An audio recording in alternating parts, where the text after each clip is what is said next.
Hi, I'm Rani Jana from Outlook India. Right now, I'm sitting with Ravi Agarwal ji, who has featured on the latest issue for Outlook, Climate Injustice. Ravi Agarwal ji is an interdisciplinary practitioner. So he's a writer, he's a curator, he's a photographer, and a lot of his work has been displayed globally and domestically. He's currently working on the Dolphins of Ganga and Indus, and we'll have a quick chat about the cover and more. I wanted to firstly ask about this picture because if you see this picture, it's very Instagrammy, right? Like very picturesque, like something I would see during a vacation. Like the sea is blue, and then there's this like golden yellow sun, and the sand looks like really aesthetic with like seashells. And then in the middle of it, we have like placards. And the placards, like some of the words in the placards are very different from what the sea and the sand is showing. Like there is MLA, there is fiberglass, there is next village, there's motorcycle. I wanted to know a little bit about the idea behind this picture, right? Like how did you come about planning this crafted picture? So this particular picture called Rhizome, Yes. it's an outcome of many years of engagement Mm-hmm. with the fishers of the coast of Tamil Nadu, with one particular village there. And my question in that engagement was out of curiosity of how does the life of the fishers change Mm-hmm. in these times of climate change? And what I saw was there were many things happening at the same time. Mm-hmm. The sea was rising, there was more tourism on the beach. The landing beaches, which is essential for the fishing boats, was shifting because the sand was shifting. There were new groins, all kinds of. It was not climate change didn't come on its own. It came with so many other things. Mm-hmm. And many of these fishers have been there fishing for 2,000 years Okay. because the boats they used were also very, very old, like the wooden boat which they use, which is now slowly becoming fiberglass. And they don't want the children to be fishers anymore because they feel Mm-hmm. so it's like an end of a whole life of a certain kind of engagement with the landscape. Mm-hmm. And so this picture came about one of the last works I did in that time. And this was like an installation on the beach. These Mm-hmm. words are something which I encountered in a constant question. I was asking them, what does the sea mean to you? Mm-hmm. Because to most of the sea means in a certain kind of aesthetic quality. Yeah. It's beautiful, it's stormy, it is something mysterious. Yeah. But with their relationship with the sea was nothing of that abstractness. Mm-hmm. Mm-hmm.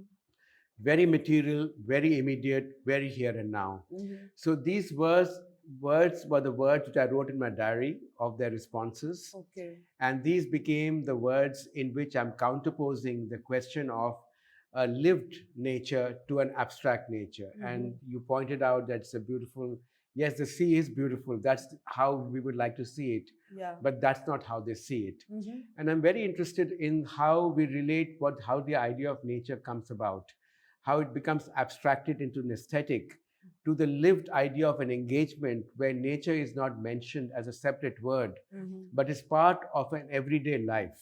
Mm-hmm. And this abstraction also leads, I think, to extraction of nature Mm-hmm. and Yeah. its subsequent climate change issue. It leads to what we now is climate change, because climate change is an outcome of extraction of Yeah. nature. Yeah.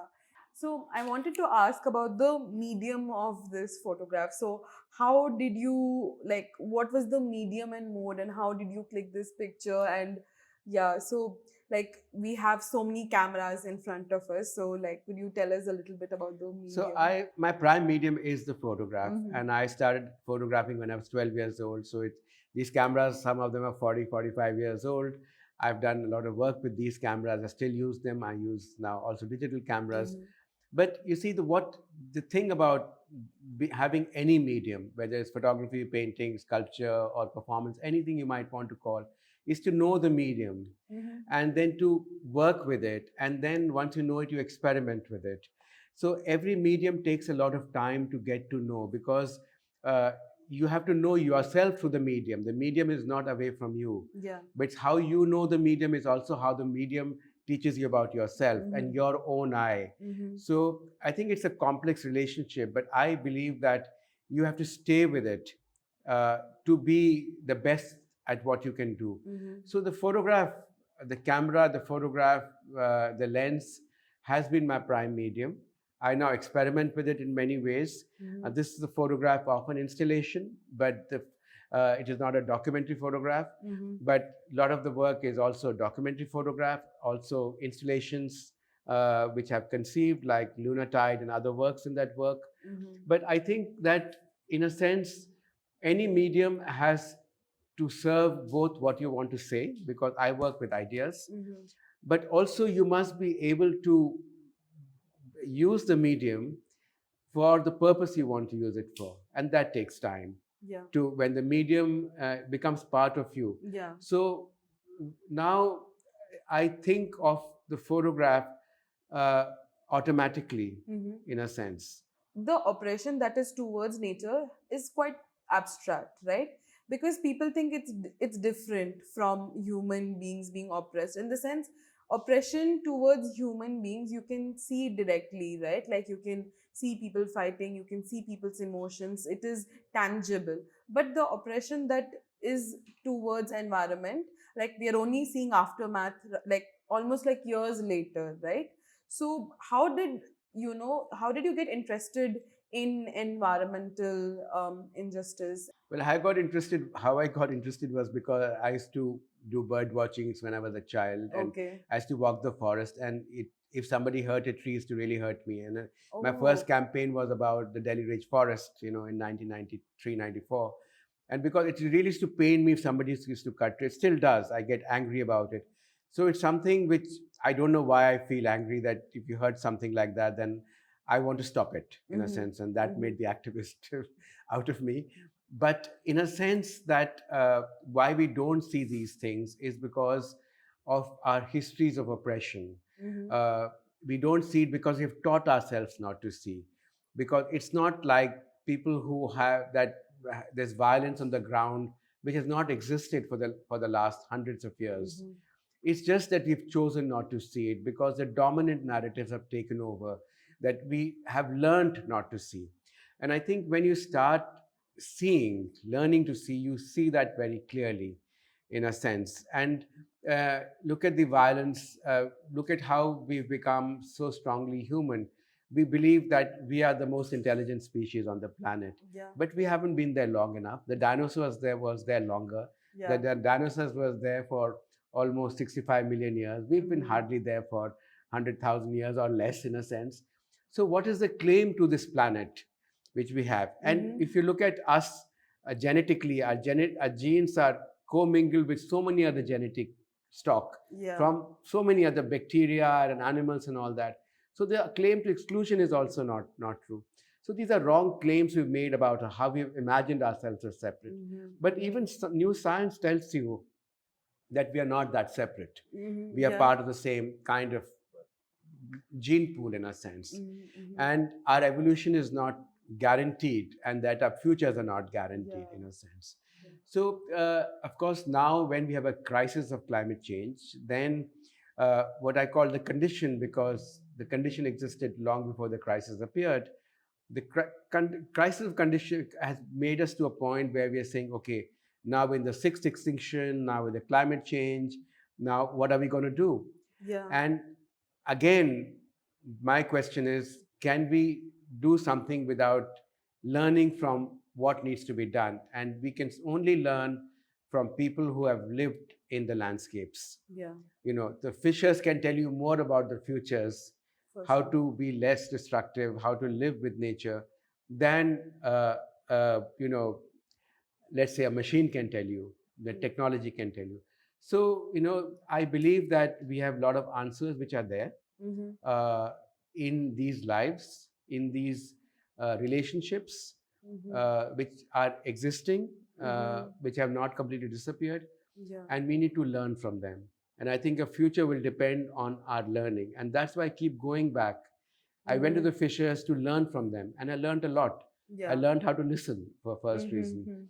I learned how they are humble to the sea. Yeah. You know, Yeah. so you're there and clear sky, clear day, and I say, why aren't you fishing today? Mm-hmm. They say, no, the sea is not right. We will Oh. not fish today. There's something happening. Mm-hmm. So how do they know that? It's not visible. The Met channel is not saying that. The Weather Yeah. channel is, but they know something about it. So what is it they know? They know from a different way than I know something. Yeah. So I think these are things we need to learn. And I always feel we don't need to tell fishers about climate change. We need to make them partners in knowledge production. That's why Sure. in the interdisciplinary, it's not about only looking at science and art, but also looking at those knowledges which we have decided are not knowledge systems, Yes. Yeah. but actually they know a lot about how to live on this planet. Yeah. So I'm really interested in relearning in a Mm-hmm. sense. Mm-hmm. So you brought up the point about, they respect the sea, right? And we have on the table some new works that you are working on, Yeah. and it is about cacao extraction, and they're very interesting material because you have they were like pre-made pictures, they have been existing, and you kind of um, inserted yourself in these pictures. The manner in which you have put yourself in the frame is very devotional, right? Could you like talk us a little So through about? this is a project I'm invited to. It's currently showing in Vietnam. It's called the Asia Cacao Project. Okay. And I was looking at the histories of cacao, but Mhm. also its current manifestation in India, because a lot of new revival of boutique chocolate and as Yeah. something which is very tasty and all that. But I was looking at the history of cacao, and a cacao was a thing of reverence, of prayer in the Mhm. Mayan and the Aztecs 2,000 years back, almost 5,000 years back, till the Spanish brought it uh, to Europe, and it became from that that plant of reverence to a plant of sensuality and Yeah. commodity, Mhm. because you put added milk to it, you made it sweet, you made it chocolate, and all these big brands started selling Yeah. with these fancy advertisements of women and all that, of virility and all that. Yeah. So, how this plant became a plant of reverence to a plant of sensuality is what I was really interested in. Yeah. I think this is the history of extraction and Mhm. commodification. Mhm. And I think I was thinking about uh, how do we say, apologize to that plant and saying, we are sorry for what we did to you, Yeah. because you came from another system, and we made you something else, Yeah. and we don't even know what other plants you lived with. In a sense, that whole ecology is Yeah. lost. Yeah. So I took images, I've made photo collages, and I've done collages of advertisements. But the essential insertion is of me, and I come from India, and as a Hindu, I also do arti. So arti to me is a devotional space. It's Yeah. also a place where we say do a devotion, but also a reverence and of apology Yeah. that we do all these wrongs and we are with you now. So to me, these gestures are replicating a performative arti, Mhm. which have Mhm. been photographed and inserted. I don't mention that in the work Mhm. because it's a personal thing. Yeah. But I was hoping that the way I'm showing will show some reverence Yes. to the works. So it is really getting the histories of cacao, of nature, of plants, Mhm. and saying we are sorry for what we did to you, and now we need to move forward with that. Mhm. I know that you're also working on the dolphins Yes. of Indus and Ganga, and that is very interesting. Can you like tell us a little bit about it? Because you also mention how they're separated by dams, Yeah. right? And although they have the same route, they don't like maybe they've never met. Yes. So how did you come up with that? And yeah. It's a very interesting species, Mhm. because uh, this work I'm doing for the Lahore Biennial, I'm invited to, and Great. it's a very interesting relationship which it's in deep time. So it is when 50 million years ago the Indian subcontinent moved from the African subcontinent, hits the Eurasian Mhm. plate from the Tethys Sea, which isolates itself. And the the whale gets separated from the main whale and becomes evolves into these dolphins, three dolphins: the Irrawaddy dolphin, the Gangetic dolphin, and the Indus dolphin. Mm-hmm. The Irrawaddy dolphin is now extinct. Mm-hmm. These two dolphins still remain. They're highly critical. They're in the CITES critical list. But until 2021, we were not sure they are one species, subspecies, or two. We Oh. found they're two separate species. But there's a common root, common ancestor in a Mm-hmm. sense. And they both toothed whales in a sense. Okay. And they both use echolocation. I was very interested. Now there are only two or three Indus dolphins which are in India, in the Mm-hmm. Harike Lake, and there are no Gangetic dolphins in the Indus, which is in Pakistan. There are about 1,800 of them in Pakistan, about 3,000 of them in India and Bangladesh. Mm-hmm. But the thing is that uh, the, the earlier they could move across ecosystems. Now, because there are so many dams Yeah. across this border of nation states, Mm-hmm. that they can't move across. Yeah. So they have been isolated completely. But they are brethren of a kind, and they precede us. The nation state is 70 years old, Yeah. right? Yeah. These dolphins are 50 million years old. Yeah. So I'm just saying that we human beings are so new on the planet. Yeah. These species are historic and ancient, Yeah. and we have destroyed them, but they still, we have to learn from them. So the question always comes in, how does a dolphin see this in a question? And we are Yeah. unable to answer the question because we cannot enter somebody else's sentence. Yeah. So I'm thinking of the word work as echoes across borders.